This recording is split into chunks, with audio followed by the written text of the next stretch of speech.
All right. Greetings, everybody. He's here. Hoping everybody's having a good day, enjoying life, living life, loving life. We're coming at you again tonight with some short shorts.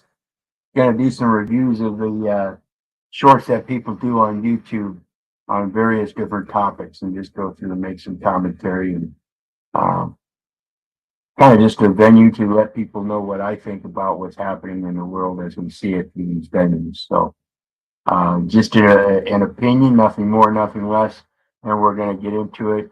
And while we do, I want to remind everybody, please hit that like, share, and subscribe button. And anybody that wants to share some love, there's a couple of PayPal links down in the details section. And of course, the StreamYard link is pinned or sitting there for anybody who wants to join the panel. Feel free to do so.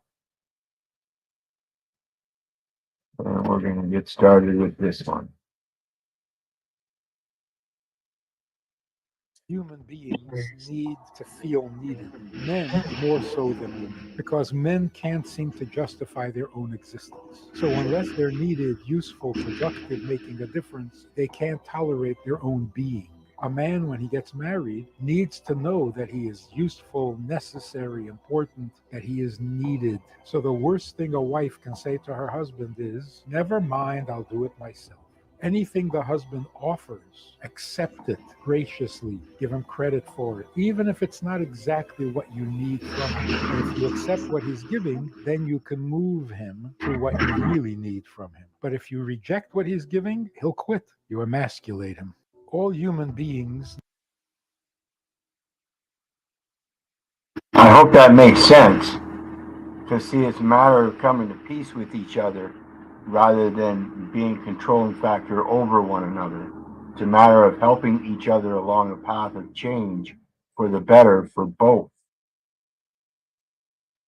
Not being self righteous or letting any ego come about, but knowing that inherently the best way to survive as that union couple is to work together in all aspects. This is the inherent thing about this Christian thing when people get married, for better or worse, for in sickness and in health.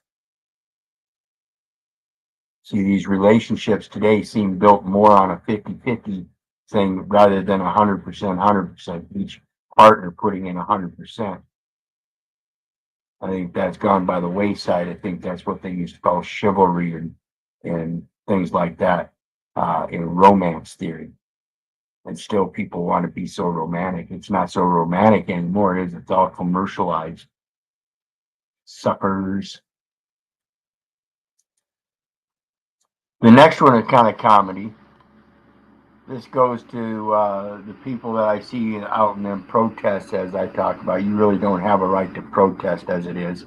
Protest people think that they get to go out and sit across a road and obstruct everybody else's right to travel while they protest fighting for their rights. No, you don't have a right to infringe upon other people's rights to express your rights.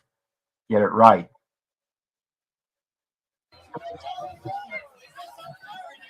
Sir, hey, you're assaulting. That's assault there, buddy. If we did that to somebody, I know you'd be crying about it, right? Because you're called a hypocrite. You don't know how to be a man. You don't have any children, do you? You can't even take care of yourself, much less a child. You have no responsibility, no sense of virtue, no sense of masculinity. You've been emasculated. You don't know how to protect women. You don't know how to protect children. No, you don't. If we wanted to do something to this abortion clinic, you wouldn't stop us. We are restraining ourselves because we're law-abiding people. You guys are not restraining us in the least bit of way. You're not protecting this clinic, okay? You're a coward. You couldn't protect your way out of a paper bag. If we wanted to toss you down the hill, we'd toss you down the hill, and you wouldn't be able to do anything about it. It's the fact that we are self-disciplined men who actually restrain ourselves and abide by the law is the reason that you haven't gotten hurt today, because you're not a man. You're a coward. You're a little boy that has not grown up. You've been raised in a self-centered, materialistic, consumer-driven culture. All you know how to do is consume. You don't know how to take care of anybody. You don't know how to produce or build anything of value and substance. So I hope you grow up and become a man. Very poignant point there. Very poignant point. Again, like I said, this reminds me of the people that go out there and protest and string themselves across the roads, violating somebody else's right to travel. This guy was doing the exact same thing, body to body, stepping in front of him, trying to prevent him from going where he wanted to go. that is in fact assault, just like he said. And that's the way these people are raised up.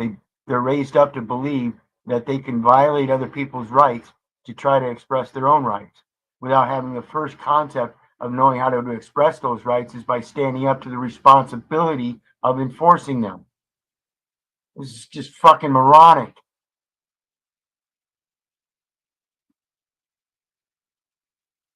Those laws are made for you, for ye, and not for me. It's the same concept. They believe the laws are made for them, but yet they don't have to uphold them. They can violate them. Just fucking ignorant. Here we go. When it comes to people being persecuted for truth, what the scriptures tell us. The Swiss court has just sentenced a writer to 2 months in jail for calling an LGBT activist a fat lesbian. The writer was found guilty of defamation on Monday, and the verdict was immediately praised by the lesbian activist group LOS as, quote, an important moment for justice and rights of LGBTQI people in Switzerland, which means he was found guilty of defamation for calling her a lesbian. And the verdict was praised as a victory for lesbian rights. I don't think that men should ever call women fat, and I don't think men even should ever call women lesbians. But if the verdict rather is a victory for lesbian rights, then that implies that the victim was a lesbian, which means that he did not defame her. He was just sort of impolite. And that, folks, is exactly where we're at today. Calling people out for what they are, what they agree they are, and then it's a win for them, and that proves that it wasn't anything but, just like he said, impolite, nothing more. I mean, if you're going to stand up and say, yeah, I'm the lesbian, I'm the fat lesbian that he called a fat lesbian and defame me, and I win because I'm a fat lesbian. And it sounds like self-promotion more like to me. Promoting idiocy like the lady that went through McDonald's and got $2.2 million because, oh my goodness, the coffee was hot. Lady, how long you been drinking coffee? Greetings, What's up, brother Nom? Keith. Hey. So that last one with the long-haired hippie type, and, well, I'm a long-haired hippie type. That dude was not just assaulting people, but he was a salty bitch. Yeah, he even looked the part, didn't he? He looked a little effeminate. And here's the next one. You guys will like this one. What is a woman? That's a stupid question, dude. That's a dumb question. What is a woman? It's not a trick question. What is a woman? Who identifies as a woman? You can't answer the question with the question. Yeah. Damn McDonald's internet.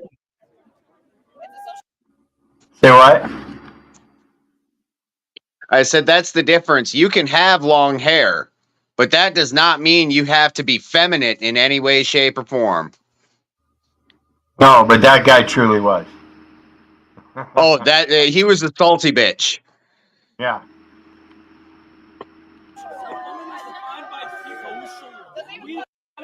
You're in college, paying for an education. What is a woman? How about you talk to someone with media training? How about you My internet sucks. I'm not trying to destroy your broadcast. I'll be down in chat. All right. Woman. You can't answer the question with the. It's the college kids of America going hundreds of thousands of dollars into debt who think it's a trick question. You were just out, dude. What is a woman? That's a stupid question. If they can't answer that question, it's kind of a little bit evident then that their idiocy is plain to see.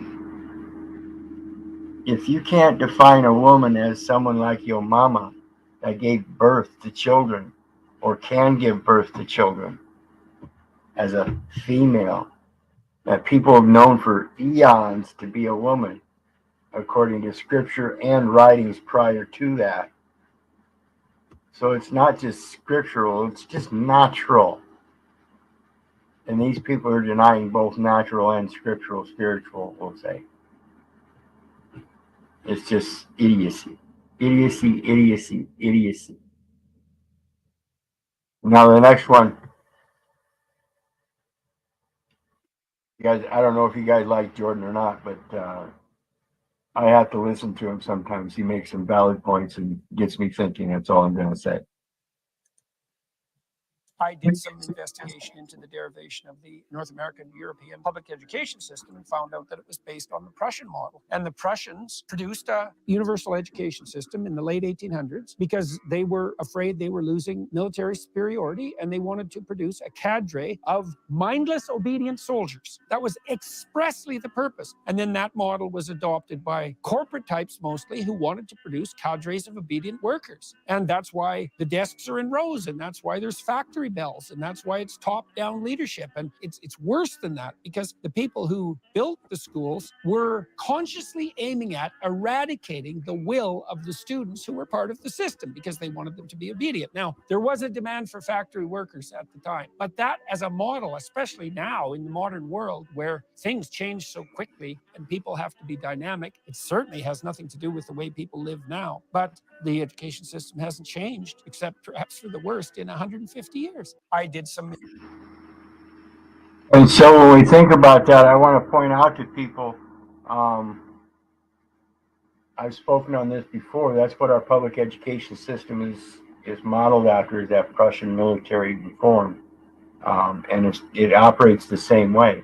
It's indoctrinating our children the same way we were indoctrinated. And it's just generation after generation after generation providing obedient slaves for the beast system. Everybody's being enumerated at birth as if though there's some kind of a worker for this worker colony type setup. And it's just ludicrous. Everybody's forgotten their spiritual aspect and what they're supposed to actually do and live their life as in this world. We're in this world, not of this world. So there's something greater than just this world, and people refuse to recognize that and believe that the greater thing than this world is actually within this world as a fiction. It's sad. That's why they call it a patriot system. It's a patriotic. Patriotic. Triotic. So it depends on what word you're hearing. You're going to hear the language of or hear the word of the English language and all of its color and twists and curls and curves and everything, or are you going to listen to the straight word of truth? So the next one, this is Joe Rogan again, and this is about the CIA. I think we've done this one before, but I want people to pay attention because, again, this is what your government or that government does. I'm not going to say your government, but those that believe in that government, and this is for you. He caught the CIA selling drugs in South Central LA and then exposed it on a hearing on CNN. You ever seen this? Jamie, pull it up. I will tell you, Director Deutsch, as a former Los Angeles police narcotics detective, that the agency has dealt drugs throughout this country for a long time. Director Deutsch, I will refer you to 3 specific agency operations known as Amadeus, Pegasus, and Watchtower. I have Watchtower documents heavily redacted by the agency.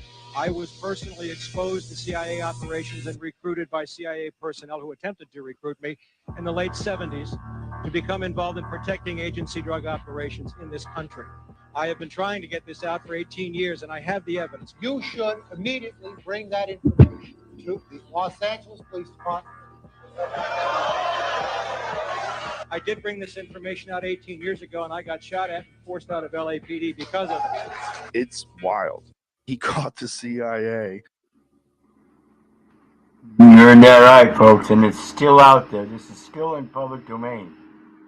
This is not a restricted video. It's not a restricted short or anything. It's still out there. Nobody's rebutted it. You'd think that if it wasn't and it was directed to the CIA would certainly know about it, and they certainly would have put a quash to it.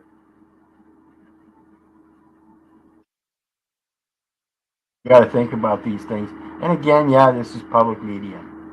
So you got to play it for the entertainment that it is. It's on Joe Rogan. But again, there's other sources that you can look up and see how they might correlate. That's why I say don't restrict your research to just one platform or this or that. Don't believe me. Don't believe your neighbor. Don't believe your government. For crying out loud, don't believe your mother. Do your research. That means from many perspectives. What's up, brother? Thanks Hey, for how's it joining me. going? Yeah, Good, I was good. just, I just have I guess a thought about what you were talking about earlier about being. Did you say something about being um, not of the world, but what was the spiritual aspect you just said? We are in this world, but not of this world. But one of the things about that is that we are to an aspect, if we want to say 50-50, because how were we formed? How were we Well, formed?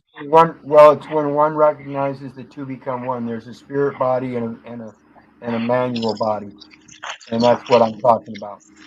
Right, but we were formed from the earth of the ground. So in some way, in that Right, or manual that body. battle or that understanding on how um, we're treated or how within the ant farm or within that military enumeration of people falling for that mind control of that is that there's an aspect of us that is from this.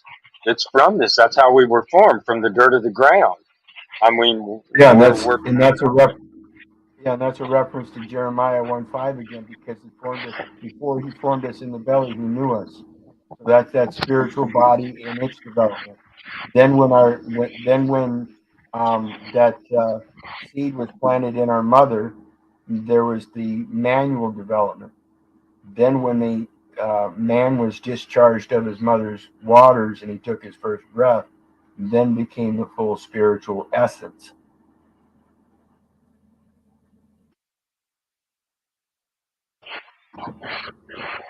I See mean, what I'm because saying? it's There's something greater than just the material mass that's produced. That can be stillborn.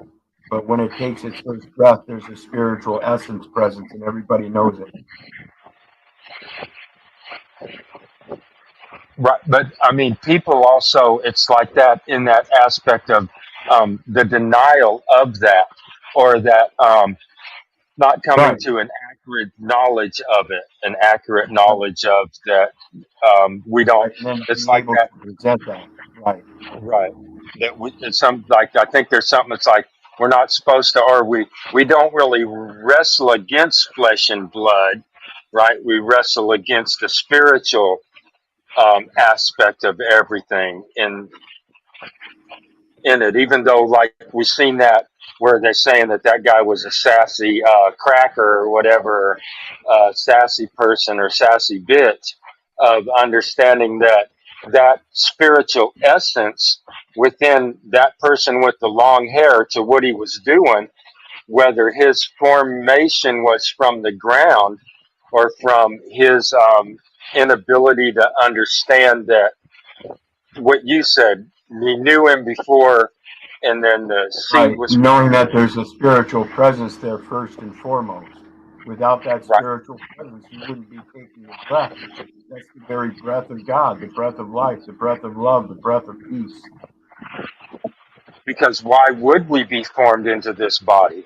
I mean, why would if it's the spiritual to the body of why would we be formed into this from the dirt of the ground if the full aspect was a spiritual and not a physical or part of this realm of being of it but not of it, or being a part of it but being not.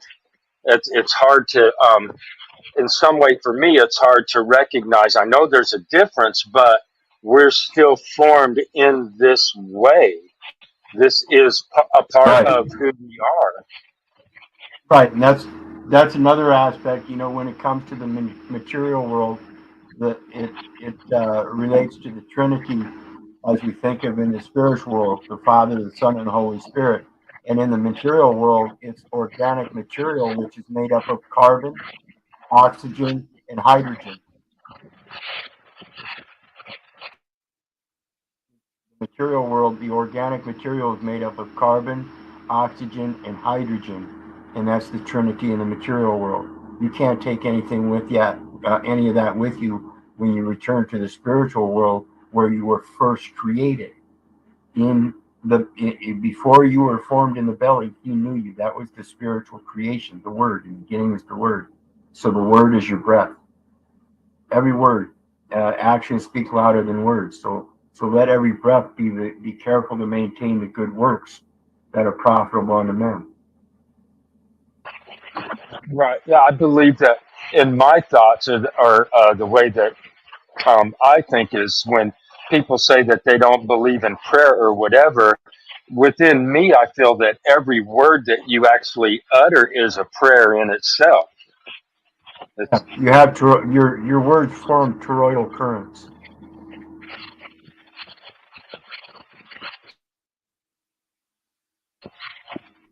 So the next one we're going to go on to is a comedic view. We're going to talk about the food supply. McDonald's is trying to take advantage of everyone too drunk to do math. I'm never too drunk to do math. To celebrate my first year in comedy, I went to McDonald's. That's how drunk I was. I won 20 nuggets. I look at the menu. 20-piece nugget is $8.79. But the 5-piece is $1. So if you get 5 4-piece chicken nuggets, it's 20 nuggets for $5. I was like, yeah, can I get 5 4-piece chicken nuggets in a 20-piece box? I get my 20-piece nugget, paid $5. Go to the back of the second line, pull out a hair, put it in the box, went to the front of the line. Said, hey, there's a hair in my 20-piece chicken nugget. I mean, my $8.79 back, please. I get my $8.79, pocket $3.79, ordered 5 4-piece chicken nuggets, and made it rain barbecue sauce all the way home.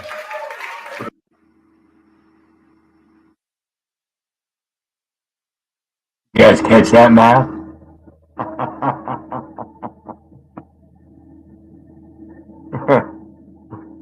when you realize what these people are doing and you find your way around it, now I don't know that I'd put a hair in the and go back and get money back and stuff, but it certainly is funny how you can point out the obvious right in front of them, And I think that's what we need to start doing, pointing out the obvious. I mean, to help sustain their budget, of course, and help alleviate the supply and demand chain for accuracy and integrity.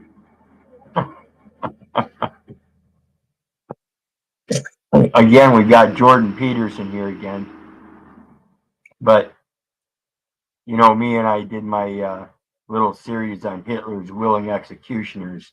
I had to hear what he said about this. He said, "Why Hitler is more evil than you think." So listen to this and see what you think. So here's what you should have done if you were a Nazi and you wanted to win the war. You should have enslaved the Jews and the Gypsies and had them work, right? You should have had them work for the benefit of the victory. And then if you wanted to, you liquidate them afterwards. That's the logical thing to do if you want to win. And we assume that Hitler wanted to win. But that's not a very intelligent assumption. Why would you assume that? He wasn't exactly a good guy. So why should we assume that he was aiming at the good that he was promoting, even in his own terms? You certainly don't devote a substantial proportion of your war resources while you're losing to accelerate the rate at which the extermination is taking place, because that's a bit counterproductive, unless what you're aiming at is the maximum possible mayhem in the shortest period of time. If you can't figure out what someone's doing or why, look at the outcome and infer the motivation. If it produces mayhem, perhaps it was aiming at mayhem. So here's what you should.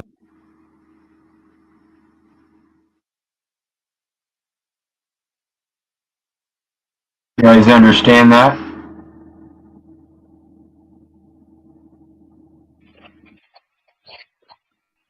so when you say they're willing executioners, and Jordan is saying is that the way that it proved that Hitler was actually, I almost want to say, hell bent on actual destroying bodies and spirits of people, that he it was proof by the way that what he didn't do.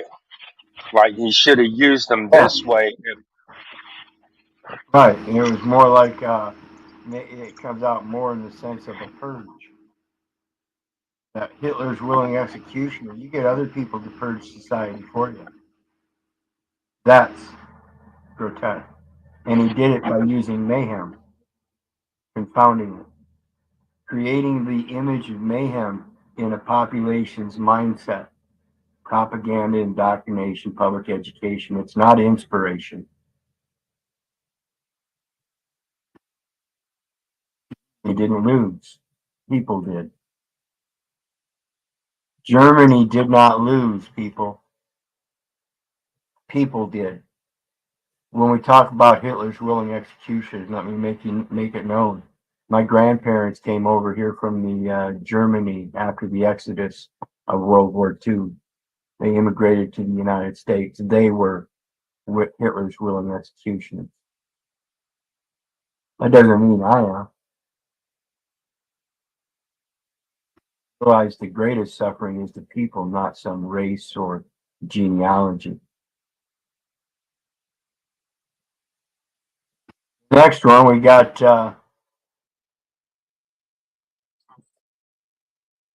So Jesus is now preaching as God. So a lot of people are like, whoa. And he says, many will come to me in the day of judgment and says, Lord, Lord, have I not prophesied in your name? Have I not casted out demons in your name? And he says, be away from me. I never knew you. And that paralyzed me. Why did those people get casted away from God? Because when they presented themselves in front of God, they said, look what I did. I did this. I did this. The whole reference is you're not good enough to go into heaven. It's sheerly off of the fact that God died for your sins, making him the only true reason on why you're going into heaven. This became my favorite Bible verse because now I know my good works aren't what gets me into heaven, right? Truly, I could say to somebody, when somebody goes, you only do this to get into heaven, I would go, no, my friend. Nothing I do on earth will ever be good enough for me to go into heaven. It is only because Christ died on the cross for my sins that gives me the privilege into walking into the kingdom. So my scariest Bible verse became my favorite Bible verse. There was a So when I talk about this, God gives an immutable promise to seek his counsel and sealed it with his oath because there was no one else given oath unto. So when I see the story of Christ and walking in that way, yeah, there is a way to get to God through Christ. And I do mention Christ quite a bit, and I have full faith that Christ has a moral background. And so when I seek counsel in my source of life, that source of life also tells me about many other great men that lived similar lives. Many that had no children, no wives, were itinerants across the land, teaching their philosophy about how to treat each other as people of the world and not some segregated group, self-segregated group that thinks they have control over everybody else for some reason. Comes down to that spiritual aspect again. Doesn't take the manual, takes the spiritual. And then if you can connect it with the manual, get that manual part to operate and walk the same way that Jesus did, or Diogenes, or Gary Davis, or many other people throughout time that walked their own path, Johnny Appleseed, you know, many different people, and they come from all walks of life, all on the same kind of journey.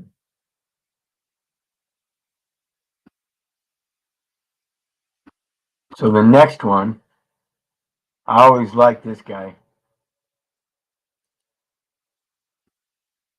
Do you realize the American Physical Society, they were going to have their annual meeting in San Diego, and there was a hotel snafu, so they had to reschedule. And so Vegas said, we'll take you. The MGM Marina, which became the MGM Grand, we'll take you. 4,000 physicists had their annual meeting in Las Vegas. And let me tell you, there was a news headline, physicists in town, lowest casino take ever.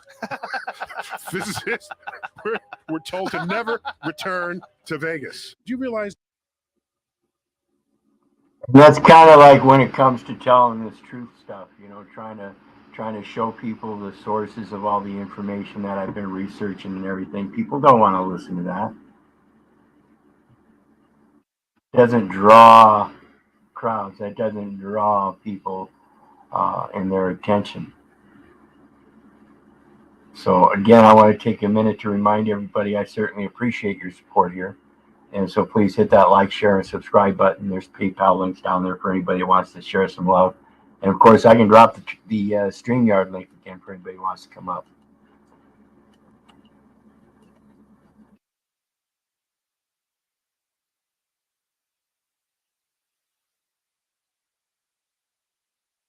Where do you think Hitler went after the war in the ground?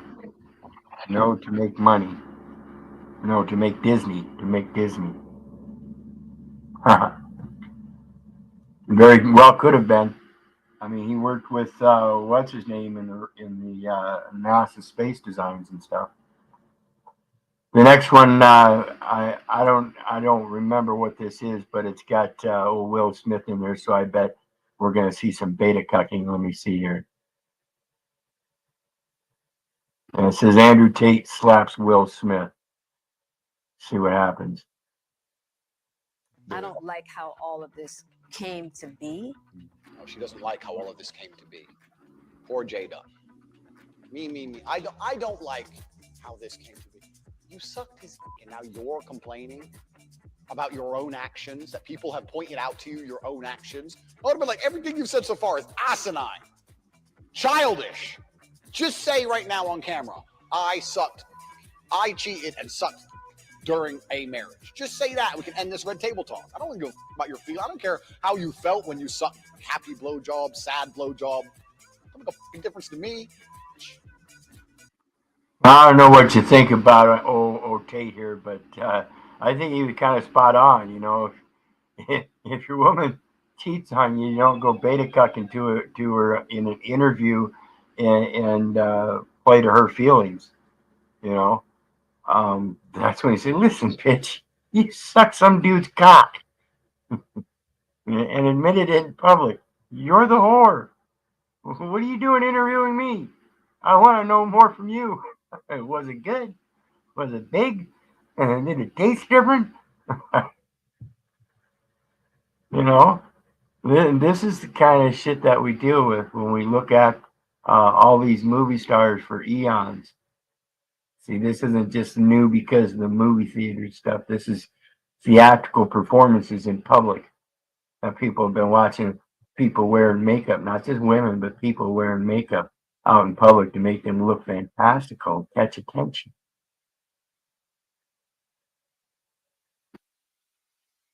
It's not about me. It's not about Jesus. It's about God.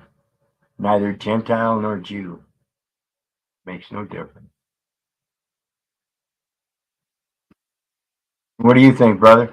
I think we're about to close it out. Okay, I was just trying to get the correlation or figuring out this one here with Jada, and let's go back to that first one or I guess it may have been the first one, where the guy's going to spend 60 days in jail because, or something, because he said something about a lesbian or something, said that he was defamatory, and the person going, and it was a great win for the lesbian community, and the crazy idea behind that of who had to judge that, who had to sit in the intelligence factor to go, yeah, he's guilty, and then the other people, and then to come to this and go, okay, she's going me. It's almost like there's an actual spirit that even in this thing that you did tonight, from the beginning to the ending one, is like the showing of a spirit that even if the Hitler's there, and I'm not sure if it was your whole thing to do, but it seems to be a running theme of the spirit to the man, or because how can you, and like that in the McNugget thing is like you show them or you do that, but these people, to whether they would recognize that even that there was something there, like you're saying, the things that you teach, whether people want to listen or not, it's like what draws that spirit? What's able to like keep that from happening? What's able to keep a person from McDonald's not understanding what this person's actually doing, that they can't get their spirit or their mind, their intelligence to gather in this information? The same with Jada here and with Will and with the When actual it's court. when it's simple information, it's like I said, there comes a time in a man's life, a woman's life, that you reach a certain age that there are things that are very reasonable and logic that you should comprehend about life naturally. If you can get yourself to act on those and your instincts and intuition and go forth and looking for nothing but what is true and not accepting anything less, you're going to be a lot better off just learning by yourself. But what we have today is a system that actually permeates our entire life, believing that we have to have somebody else educate us because we're too dumb to learn. If we turn that aspect around and understand how willing we are to learn, if we just apply ourselves, we can do that merely through our own observances. Why do we have to be subjecting ourselves to everybody else's interpretations and everything first and foremost, and then picking a choice or being delineated in those choices that we get to pick from? This is just inherently backwards to me. Right. I mean, I see that point, and just I'm just myself trying to take it in, because what did you just say about intuition? Did you say that we should follow it or we shouldn't? We should, but we are intentionally taught not to through a public education system that teaches us to remember, and then when we remember things repetitively, the effects and actions that happen after are generated and delineated. It doesn't allow you to act instinctually. Right. Or you would dismiss it as a almost like an app, or you just dismiss it, even though it's there. Yeah, you're more apt to dismiss that and think it's nothing, rather than no, that is. It's like when you go, man, I think I'm going the wrong way, and you're like, oh no, you dismiss that and find out that's actually, yeah, you're on the wrong path. Okay. Yeah, and Jen says it perfectly. We everyday people really have no knowledge about what the actors present to the public is true. No, but we do know that through reason and logic, if you use the language that's being used, which is the plain English, concise English, plain writing, that they use in these performances and everything, and you realize that the one thing, even in this, this is just commentary, my opinionated commentary. And those comments are inventions, fabrications, and fictions. So if you place that as the forefront of all of your media elements, you'll realize what's true and correct more readily than most, because you're already exercising your ability to recognize the fiction as it is first and foremost. And then you're looking for the truths in it, because you already know it's fiction. Now you're going to look for the truths that weave the lies. So if I asked you, and I mean, you can like just cut me off or say, hey, we ain't talking about that. But if I asked you, and when you were reading that book about Hitler and those followers, if that person was so bad and was doing all of those atrocities, why would they let them move and come to somewhere else? Why would they like invite them over and like do this, or like, let's say, be in NASA or be here, if it was really those atrocities that they claim were like that? Like the person says, like, how do we really know about the actors, what they present, if that presentation is actually accurate, if all of those people moved and all of those and like secretly moved and stuff like that? How can we know that that was really as bad? Yeah, and that's why I say we have to recognize them for the fictions that they are, first and foremost. And then when we look for the truths, we can see the truths and how they interconnect with our own life, or whether they don't interconnect with our own life. You should never apply fiction to your life unless it's going to be a benefit. And so there are things like in a lot of these movies, like Matrix, they specifically got backstories that are trying to tell you stuff. If you sit down and relate to those kind of backstories, what was it? Avatar is one of the ones they brought up here recently in TCC. He brought that clip up for Paul, and that shows you the actual spiritual and body connection that we were just talking about. There's a spirit body and there's a manual body, and that spiritual body in that manual body has a connection to the material presence that was created by the spiritual elements that create everything, whatever they are. People refuse to recognize that as something more powerful and greater. They see Mother Nature as really powerful. So if I like ask you like in a philosophical way, what do you believe the point was that you're in that body, that I'm in this body, that we were formed in that? Why do you think that was brought about? Because there's a mechanism in us, like I mentioned earlier, that if we're stillborn, does not activate. Therefore, every breath of life that we take, we give something back when we exhale, and that is the act of God. It's a symbiotic relationship that goes through us as the manual presence. See, the spiritual essence is the exchange that we have in this world. The exchanges that we make in every moment, in every breath, with everything that we're involved in, with everything that we manifest, with everything that we destroy, with everything that we characterize, with everything that we interact with, we have some kind of effect. The better we can learn how to generate that as a positive effect, not just for ourselves, but for those around us, the larger that growth around us will grow. The more we destroy, the more we around us, the more we destroy ourselves. They work in polar opposites.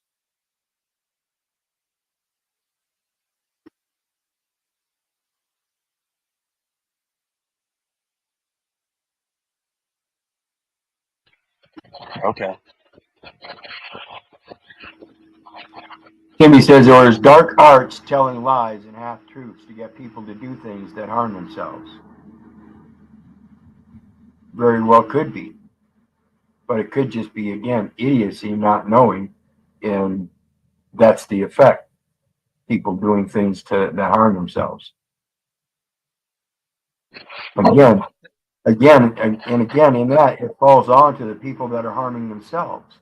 When you realize you're just harming yourself, then you should be able to wake up and say, well, I got to do better for myself then. Duh. You know, it almost becomes that simple. But yet, again, because we've been so indoctrinated all our lives and this stuff permeates every aspect, it is hard to supersede it, I'll say, ascend above it. It's a climbing of that ladder, Jacob's ladder, at wrestling with yourself throughout this material world, as well as your spiritual world. It is a spiritual battle.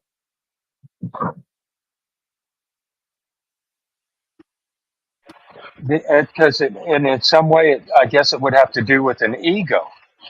I mean, in that aspect of going like the dark art, it's like, well, is the dark art just the ability to damage somebody's ego enough where they then internalize it within themselves, that their ego's damaged, which damages themselves, which then they harm themselves, and then to realize, yeah, that wasn't right what that person did to me, but whether you can wake up from it in time to go, I'm hurting myself.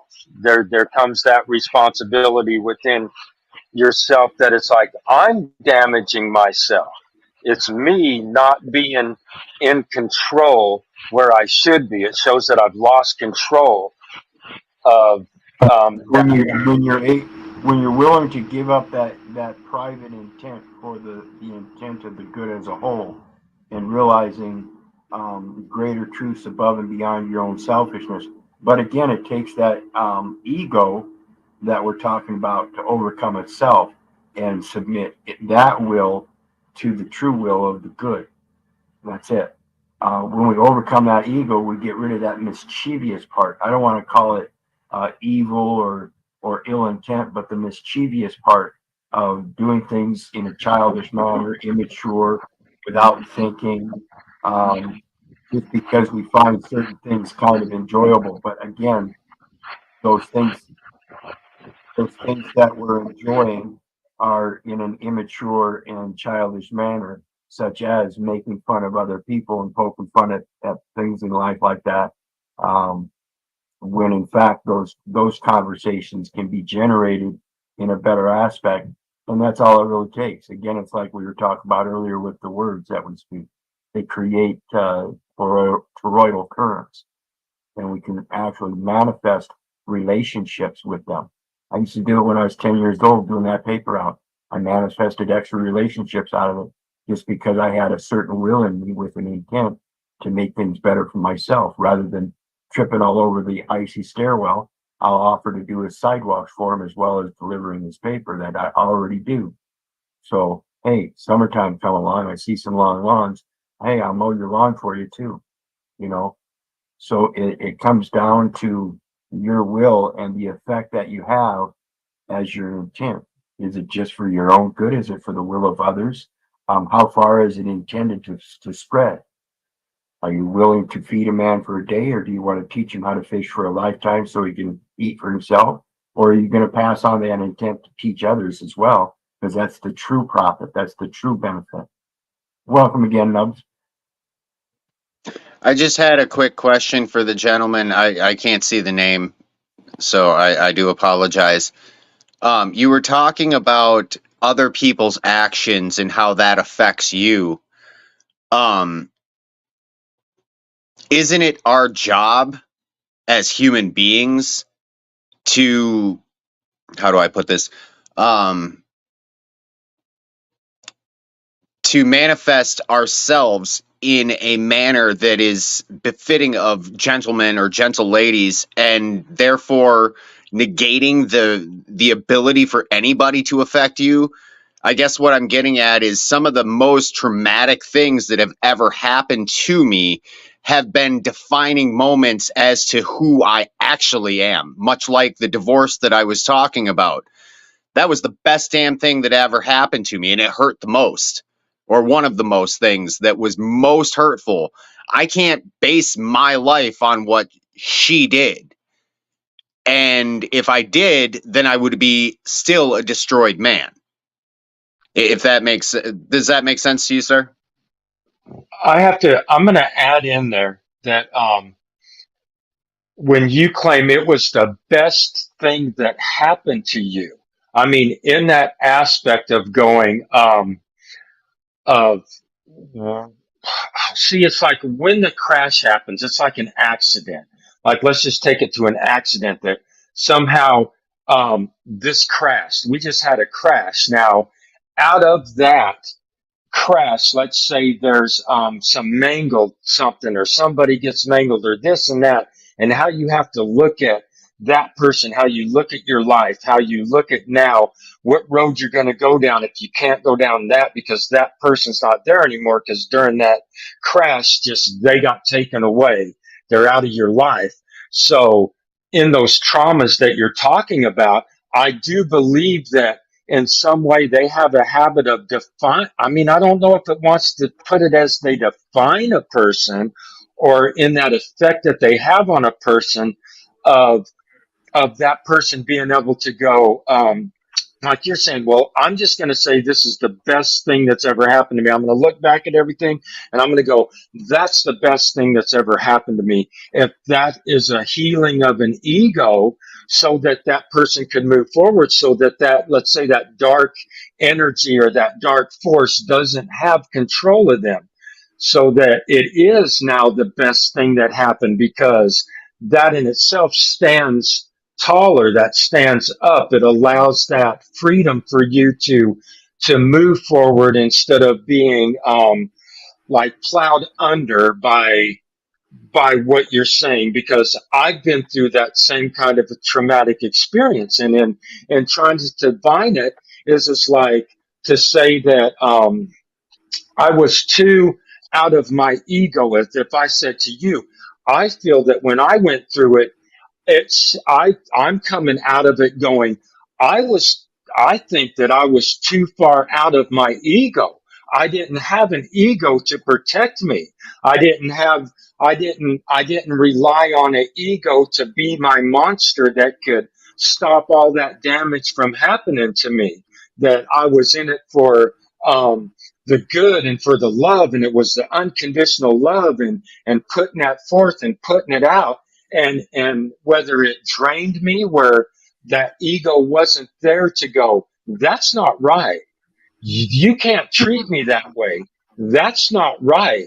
I'm here for you. It's like in the beginning too of this thing where it was like, if you're unwilling to understand your role in a relationship, if you're unwilling to do your requirements that are going to be requirements to other people.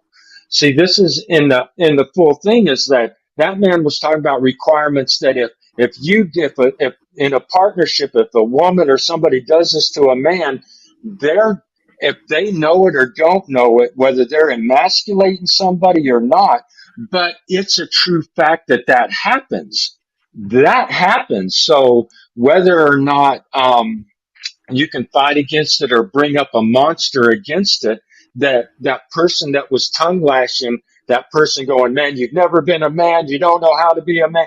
That guy was talking to me from a place too that I don't think he was actually acting in a compassionate action. For he doesn't really know what that other person's been through either. To have that demanding of the thing upon that person, to oppress him that bad. But even though the dude was doing an assault and he was doing those things, it's that same thing within myself. See, it's like me finding for that person with the long hair still in that understanding is going through that problem. I'm still trying to find that monster that won't allow people to treat me that way. That if somebody's in a tree yelling down at me, that I turn to them and say, look, you don't know. You have no idea. So you might want to pipe it down. Yeah, that's the superiority of one that really does know the responsibility of upholding their rights, is to know that in upholding their rights, they also have to uphold the rights of those that are affronting them by not assaulting their rights at the same time. You still have to uphold the rights. That means you're not supposed to violate them. Yeah, there are agreements. When I got married, I signed a list of agreements that I failed in, and it was the divorce. The reason it was so good, it was the divorce that caused me to see that I was inadequate to handle the contract in which I was in. And it made me a better man because I was able to finally see that to a certain degree, and obviously a continuous path since then. Yeah, that's all we can do is work to improve. The problem is many don't do that. We see that regularly. When they come on these panels or out in the real world, they're pointing their fingers and categorizing, and it's basically the same concept as racism. They're just categorizing in different patterns, different groups. They're all ad hominems. Nobody's getting to the real issue.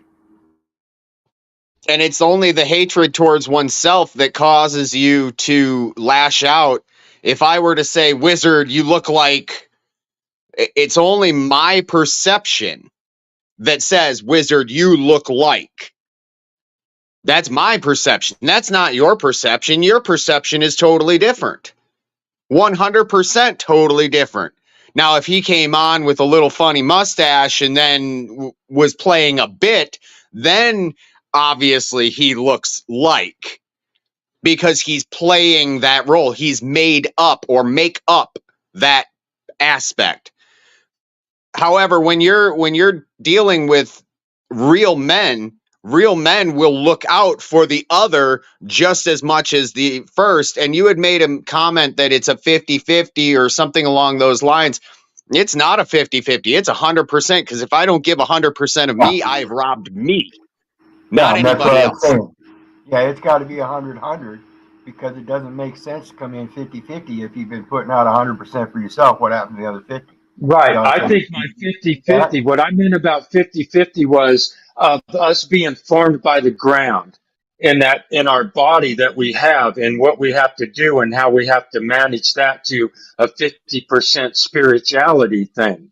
And going, well, your spirit, it's like, why would we be put into this form if we're of this world Right. but not part of this world? It's like we really are of this world. We were formed of this world. It's how we got this body that we're in. So in Right, but that our aspect is that you're 100% man and 100% spirit. So you put 100% of each in. Just like when you get into a union with a woman, you each put 100% into that relationship. There's no ducking 50% here or there. You want 100%. You fulfill Okay, well, 100% of your contract. What she does is arbitrary. right. I think if I meant 50-50 was actually 100 in that aspect. I see what you guys are saying. It's 100% spirit, 100% man. I was just saying that we're putting a 50% man in, and that's formed of the world, and the 50% of the spirit is the 100%. I don't just deal in thinking of it. 50% contracts, sir. I get it. I can't fathom working 100% and only getting 50 back. I get where you're coming from, because I used to think in those manners. I don't think in those manners anymore, and it's freed me to be able to be a true contractor. Yeah, I'm able to commit to, I just committed to a job today. I'm going to finish 100% of that job before I get paid for 100% of that job. Now, in that contract, there's payments that come in. However, when it's finalized, that's when it's finalized. There's no ifs, ands, or buts about 100%. I finished a job today where I ended up working extra. Why? Because I screwed up my end of it, and then I had to be 100% accountable and drop the dirt even in the rain or even in the difficult times. It was difficult to spread dirt in the rain with a rake. It sucks. However, I would not have gotten the full payment unless I gave 100%. And that's really, I'm not looking to attack you. I know I can sound condescending. I'm not looking to be condescending. I'm merely looking for the correction that I've had within myself to also be about you. It's like I'm saying, I'm not trying to I don't want to say I'm not, because when people say they're not, that's really what they're doing, is excuse the fact of, no, I get it. I do agree that 100%. I was just getting 100% through different 25% or something. It all equals 100%, but I get it. You have to put 100% in. And even though you feel like you're putting 150% in, really you're just putting 100% in, and both people have to put 100% in. You're going to put 100% in the work that you do, and your contract with that guy is he's going to put 100% of what he offered to compensate you for the 100% of your work. So everybody has to put 100% in a contract or or whatever. So I don't think that you're demeaning me in any way. It's like, it's that same thing within myself of trying to come to a compromise of, to keep my ego in check, because inside of me, after what I went through, I mean, after what I got put through in a divorce and everything else, and then just, in jobs and contracts with people and verbal agreements, it's just like, I feel that myself, that I allowed my ego to get so far gone, because it's almost like, see, I wouldn't do what that long haired boy was doing, standing in front of people and stopping them, because that's not being able to govern yourself. It's somewhere inside yourself you've lost the government. But I felt that somewhere within myself I lost that same government, because I couldn't govern myself enough to stick my hand up and go, you ain't passing this boundary. You're not, with myself and personally in the things that they do, you ain't passing this boundary. You ain't getting past this, what I've now established as a boundary, is that I didn't have that within my ego. I think it's an ego that would bring that forward to go, no, wait. Whereas, like talking to you and you explain it to me, is like still trying to keep that I know that in having this conversation, I haven't lost it. I have to be willing. It's like something that was taught to me, I think, from a different place, that it wasn't something that I got in school, was that if you don't take every word that you want to speak out of your mouth to somebody else and first apply it to yourself, then you're not listening. You're not paying attention to, like, a prayer. You're not paying attention to the information, like that intuition or something. It's like, hey, I want to say this to this person, but I have to run all of those words and look into myself and make sure they don't really apply to me, and I try to project them to apply them to somebody else. They Like what you all were apply to saying. you. They all apply to Right. you because they all come out of your mouth. You've said a couple of things. You said, when I feel like I'm doing 150%, 99% of the time you're doing 10% when you feel like you're doing 150, because it's that ego that gets in the way that says, oh, well, I'm doing this, I'm doing that. Key in that is I am. The other thing that I wanted to make note is you've said the word try multiple times. The only thing as men we should be trying is alcoholic beverages, different types of food. These are things that we try. The rest we simply do. And as far as the ego goes, I would say that the ego, in my understanding, it is best represented by Monty Python and the Holy Grail when King Arthur is fighting the Black Knight. The Black Knight is the ego. None shall pass. You could walk around that night, no problem. The crick was not even knee deep, but yet he sat there and he fought that Black Knight. Well, I'll have your arm. Oh, it's bloody flesh wound. That's the ego, sir. Okay, It's so a when matter. you say, oh, go ahead. It's a matter of realizing that no matter how much this manual part thinks it does in this world, it doesn't have any credit to do any of it without the spiritual presence first. Now, whether that spiritual presence is an enlightened presence or a dark presence, that's up to the individual again. Of course, that's that competency between the mind and the heart to connect the real world with what he really wants out of this real world. Is it from something greater? Does he recognize that something greater? Or is he stuck in this materialistic world that only wants what the body wants without recognizing what the spirit wants, because he doesn't recognize the spirit? That's Okay, that so free will. I can agree with that. That's that free will. Do you follow the free will of the body, or do you let the will freely pass through the spirit to guide the body?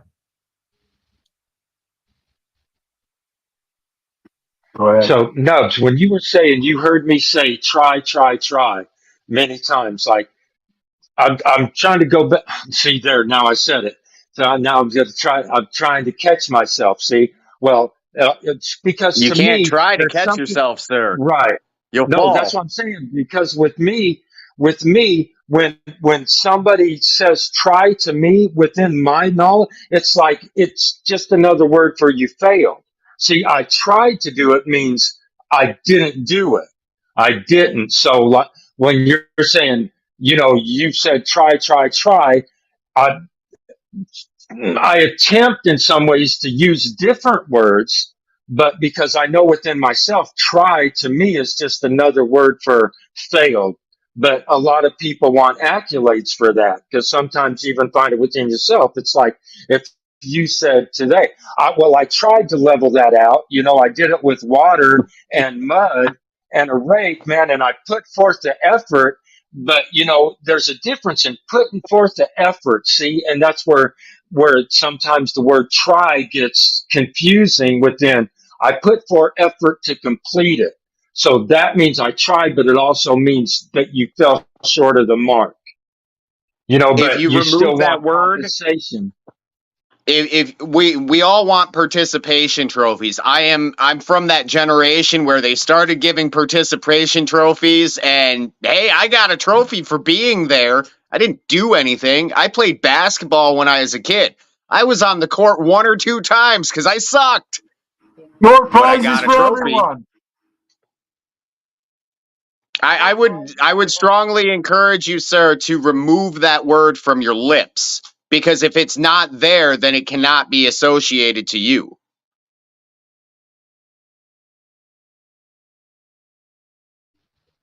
Okay, I agree. I'll try to do Unless that, you're Nubs. there, That you. was a joke.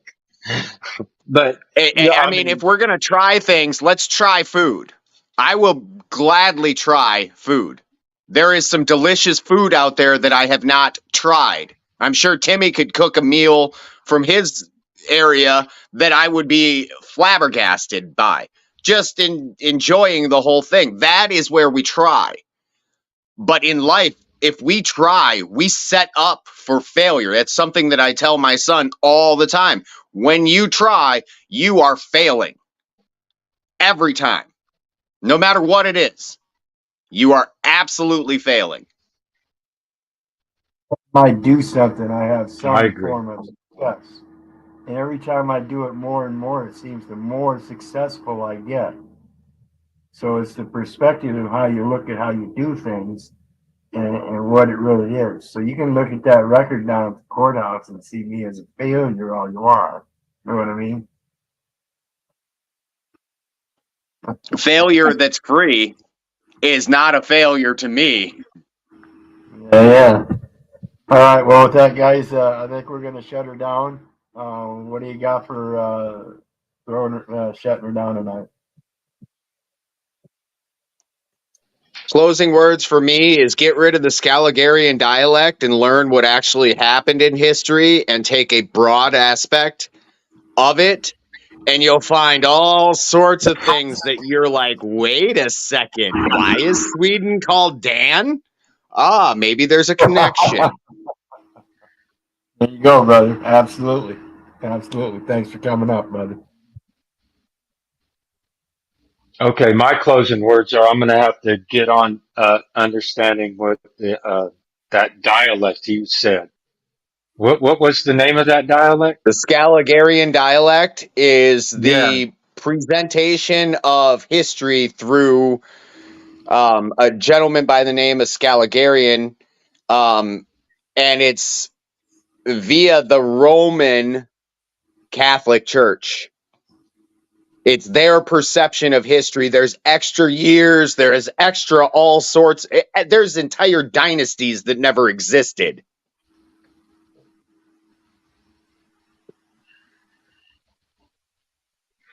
Okay, well, I'll get on that.